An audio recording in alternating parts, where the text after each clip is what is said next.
வணக்கம். செல்வகுமாரின் இன்றைய ஆய்வறிக்கையில் நிழல் விழாத, அதாவது நண்பகல் 12:17 முதல் 12:20 வரை இடைப்பட்ட நேரங்களில் தமிழ்நாட்டில் நிழல் விழாத இடம் எது? இன்றைய சூரியனின் குத்துக்கதிர் விழக்கூடிய இடங்கள் எவை? வழித்தடம் எது? ஆய்வறிக்கையில பார்ப்போம். அதாவது ஏற்கனவே நாம் அறிவித்தபடி சூரியனின் குத்துக்கதிர் மகர ரேகைக்கும் கடக ரேகைக்கும் இடைப்பட்ட பகுதியில் நிலநடுக்கோட்டை மையமாக வைத்து வடக்கும் தெற்குமாக 23 டிகிரி பூமி சாய்ந்த நிலையில் சுற்றுகின்ற காரணத்தினாலே வடக்கே 23 டிகிரிக்கும் தெற்கே 23 டிகிரிக்கும் இடைப்பட்ட தொலைவில் வடக்கும் தெற்குமாக சூரியன் குத்துக்கதிர் பயணித்துக் கொண்டிருக்கும். இந்த நிலையில கடந்த மார்ச் 21 நிலநடுக்கோட்டை அடைந்த சூரியனின் குத்துக்கதிர்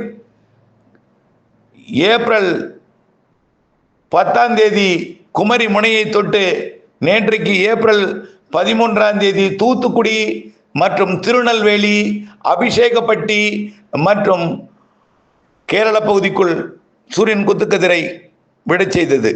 இன்றைக்கு எங்கே என்பதை பார்ப்போம்.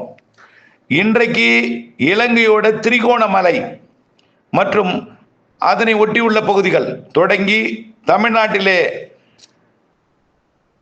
ராமநாதபுரம் மாவட்டம், தனுஷ்கோடி, ராமநாதபுரம், ராமேஸ்வரம், ராமநாதபுரத்திற்கு தெற்கே உள்ள ராமநாதபுரம் தெற்கு கடலோர பகுதி, இவையெல்லாம் சூரியன் குத்துக்கதிர் விழக்கூடிய பகுதிகளாகும். இன்றைக்கு அதாவது வாலிநோக்கம், முகையூர், சாயல்குடி மற்றும் அப்படியே சூரங்குடி, அதிலிருந்து உள்ளே பார்த்தீங்கன்னா விளாத்திக்குளம், வைப்பாறு, பெருநாழி, வடக்கே பெருநாழி உள்ளிட்ட பகுதிகள் மற்றும் அப்படியே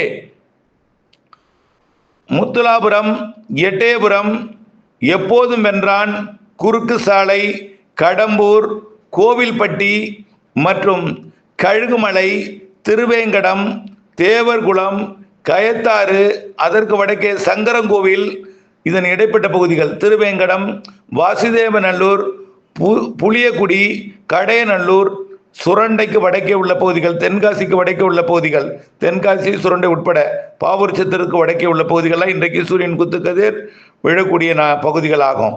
அப்படியே பார்த்தீங்கன்னா அந்த வனப்பகுதி செங்கோட்டைக்கு வடக்கே உள்ள வனப்பகுதி மற்றும் கேரள பகுதி, பத்தனந்திட்டா பகுதிக்கு தெற்கே உள்ள பகுதிகள், சபரிமலை பகுதி, இந்த பகுதிக்கு தெற்கே உள்ள சபரிமலை பகுதிக்கு தெற்கே உள்ள பகுதிகள் வழியாக மற்றும் ஆலப்புழா பகுதிகள் வழியாக இந்த சூரியன் குத்துக்கதிர் அரபிக்கடலை அடைந்து பிறகு அப்படியே சோமாலிய பகுதிக்கு பயணிக்கும். இந்த சூரியன் குத்துக்கதிர் விழக்கூடிய இடத்துல, அதாவது நீங்கள் ஒரு 12 மணிக்கெல்லாம் ஆயத்தமாகி விடணும். இந்த சோதனையை உண்மை என்று உணர்ந்து கொள்வதற்கும், அறிவியல் அதிசயத்தை அறிந்து கொள்வதற்கும், அறிவியல் ஆர்வத்தை தூண்டுதலுக்கும் சரியாக 12 மணிக்கு முன்பே தரையில ஒரு செங்குத்தான ஒரு குச்சியை 90 டிகிரி நேராக நிறுத்தி வைத்து விட வேண்டும். நிறுத்தி வைத்துட்டீங்கன்னா 11:45 சூரியன் குத்துக்கதிர் எங்கே விடும்? அதாவது குச்சிக்கு கிழக்கு பகுதியில் விடும். அப்ப என்ன ஆகும்னா குச்சிக்கு மேற்கு பகுதியில் நிழல் விடும். படிப்படியாக அந்த நிழல் அந்த குச்சியோட பாதத்துக்கு வந்துடும். குச்சிக்கு கிழக்கு புறமோ மேற்கு புறமோ வடக்கு புறமோ தெற்கு புறமோ விழாமல் குச்சியின் பாதத்திலேயே, குச்சியின் மீதே சரியாக இலங்கைக்கு 12, 17, 18 ராமநாதபுரம் பகுதிக்கும் 12, 19 போன்ற பகுதிகளுக்கெல்லாம் மேற்கு தொடர்ச்சி மலைக்கும் இந்த சூரியன் குத்துக்கதிர் விழும். ஆகவே விழும் பொழுது அந்த குச்சியோட நிழல் அதன் பாதத்திலே விழுந்துடும். எதுவும் பெரிய அளவிலே ஆய்வு மேற்கொள்ள முடியவில்லை, அமர நேரமில்லை. அப்படி இந்த வித ஆய்வுக்கான அனைத்து உபகரணங்களையும் தயார் செய்ய முடியாது. குச்சியோ அல்லது 90 டிகிரி நேராக இருக்கோ இதெல்லாம் பார்த்து அமர்ந்து ஆய்வு மேற்கொள்ள முடியாவிட்டால் இன்றைக்கு கன்னியாகுமரியில் சூரியன் குத்துக்கதிர் விழாது. காரணம், சூரியன் குத்துக்கதிர் ராமநாதபுரத்துக்கு வந்துட்டு இன்னைக்கு. அப்போ கன்னியாகுமரியில் உள்ள இல்லங்களோட நிழல் தெற்கு பக்கம் விழும். கன்னியாகுமரியில் தெற்கு பக்கம் விடும், திருநெல்வேலிக்கு கொஞ்சம் தெற்கு பக்கம் விடும். ஆனால் ராமநாதபுரம், அருப்புக்கோட்டை மற்றும் திருச்சுழி, இந்த விளாத்திக்குளம், எட்டயபுரம், குறுக்கு சாலை, கோவில்பட்டி, கழுகுமலை, சங்கரன்கோவில், இந்த பகுதியில் எல்லாமே சூரியன் குத்துக்கதிர் இன்றைக்கு விடும் பொழுது அதன் பாதத்தில் விடும். ரைட். புதுக்கோட்டை, மதுரை, சிவகங்கை மாவட்டத்தில் ஒரு கட்டிடத்தோட நிழல், மரத்தோட நிழல் எங்கே விடும்? வடக்கு பக்கம் விடும். இன்னைக்கு சென்னையில் நல்லாவே வடக்கு பக்கம் விடும். கொல்கத்தாவில் நல்லாவே வடக்கு பக்கம் பெரிய அளவிலே சாய்ந்து விடும். புரியுதுங்களா? கொஞ்சம் கொஞ்சமாக சூரியன் குத்துக்கதிர் வடக்கே வரும் பொழுது சூரியன் குத்துக்கதிர் விழக்கூடிய இடங்கள்ல நண்பகல்ல நிழல் வடக்கு பக்கமும் விழாது, தெற்கு பக்கமும் விழாது. முதல்ல மேற்கு பக்கம் இருக்கக்கூடிய நிழல் பாதத்தில் பட்டு நிழல் இல்லாத நிழலாக மாறி பிறகு கிழக்கு பக்கம் நிழல் விடத்தோடுமே தவிர மேற்கு பக்கமும் வடக்கு புறமும் தெற்கு புறமும் நிழல் விழாது. சூரியன் குத்துக்கதிர் வரக்கூடிய நாளில் நேரடியாக மேற்கு புறத்தும் இழுத்து கொண்டிருக்கூடிய நிழல் பாதத்திற்கு வந்து பிற அப்படியே கிழக்கு பக்கத்துக்கு வந்துடுமே தவிர இரண்டு பக்கமும் வெயில் இருக்கும். ஒரு இல்லத்தில் நீங்கள்லாம் துணியெல்லாம் உணர்த்த முயற்சி செய்யும் பொழுது கடந்த சில மாதங்களாக எப்படி இருந்துச்சு? தெற்கு பக்கம் வெயில் அடிச்சிச்சு, வடக்கு பக்கம் வெயில் இல்லை. படிப்படியாக இப்பொழுதைக்கு ரெண்டு பக்கமும் வெயில் வந்துடும். சூரியன் குத்துக்கதிர் விழக்கூடிய நாள் ஒரு இல்லத்தோட தெற்கு பக்கமும் வெயில் அடிக்கும், வடக்கு பக்கமும் வெயில் அடிக்கும். பிறகு ஜூன் மாதம் 21 கொல்கத்தா பகுதியில் பயணிக்கக்கூடிய, அதாவது மேற்கு வங்க பகுதியில் பயணிக்கக்கூடிய அந்த கடகரேகை அடைந்ததும் தெற்கு பக்கம் ஃபுல்லாகவே நிழல் இருக்கும். வடக்கு பக்கம் ஆகஸ்ட் மாதம் வரைக்கும் நிழல் வெயில் வெடிச்சுட்டே இருக்கும். அப்போ துணிகள்லாம் உலர்த்துவதற்கு இல்லத்தோட வடக்கு பக்கம் நன்றாக வெயில் இருக்கும், தெற்கு பக்கம் இல்லத்தோட தெற்கு பக்கம் நிழல் விழுந்துட்டே இருக்கும்.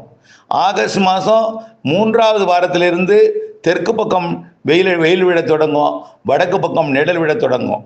பிறகு டிசம்பர் மாதம் அது 21 மகர ரேகை அடைந்து, மார்ச் மாதம் நிலநடுக்கோட்டை அடைந்து, மீண்டும் ஏப்ரல் மாதம் 10 குமரிக்கடலை அடைந்து தமிழ்நாட்டுக்கு வரும் பொழுதுதான் மீண்டும் வடக்கு பக்கம் வெயில் விட தொடங்கும். அது வரைக்கும் வடக்கு பக்கம் நெல் விழுந்து கொண்டிருக்கும். புரிகிறதா? இது ஒரு அறிவியல் உண்மை. சூரியன் சாய்ந்த நிலையில் பூமி சாய்ந்த நிலையில் சூரியனை தன்னைத்தானே சுற்றி கொண்டு சூரியனை சுற்றி வருகிற காரணத்தினாலே பூமி 23 டிகிரி சாய்ந்த நிலையில் தன்னைத்தானே சுற்றி கொண்டு சூரியனை சுற்றி வருகிற காரணத்தினால இந்த சூரியன் குத்துக்கதிர் விழக்கூடிய இடம் கடகரேகையிலிருந்து மகர ரேகை வரைக்கும் நிலநடுக்கோட்டை மையமாக வைத்து வடக்கும் தெற்கும் 23 டிகிரி வடக்கும் தெற்கும் சூரியன் குத்துக்கதிர் பயணிக்கும் பொழுதுதான் இந்த பருவ காலங்கள், மழைக்காலம், கோடைக்காலம், குளிர்காலம் எல்லாம் ஏற்படுகிறது. அதே போல சூரியன் குத்துக்கதிர் விடுகிற காரணத்தினால்தான் நிழல் இல்லாத ஒரு நாள் என்று ஒரு அதிசய நாளாக நாம் அதை பார்க்கிறோம்.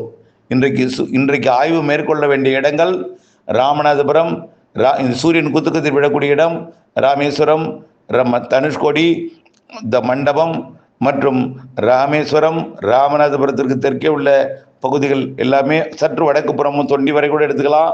அப்படியே நீங்கள் தொண்டி வரை எடுத்துக்க முடியாது, தொண்டிக்கு தெற்கே, அதாவது கோவில்பட்டி, கழுகுமலை, எட்டயபுரம், பெருநாளி, அப்படியே திருச்சுழி, அருப்புக்கோட்டை, இந்த பகுதிகள், வைப்பாறு, அதற்கு வடக்கக்கூடிய வாலிநோக்கம் உள்ளிட்ட பகுதிகள், அப்படியே கோவில்பட்டி, சங்கரன்கோவில், புளியக்குடி, கிருஷ்ணாபுரம், அப்படியே திருநெல்வேலி, தென்காசி மற்றும் விருதுநகர் மாவட்ட எல்லையோரம், அப்படியே கேரள பகுதிக்கு இந்த பகுதியில் ஆய்வு மேற்கொண்டால் சூரியன் குத்துக்கதிர் 12 மணி 17 நிமிடம் முதல் 20 நிமிடம் வரைக்கும் இந்த இடத்துல நீங்கள் ஆய்வு மேற்கொள்ள வேண்டும் என்பதை தெரியப்படுத்த விரும்புகிறேன். நன்றி.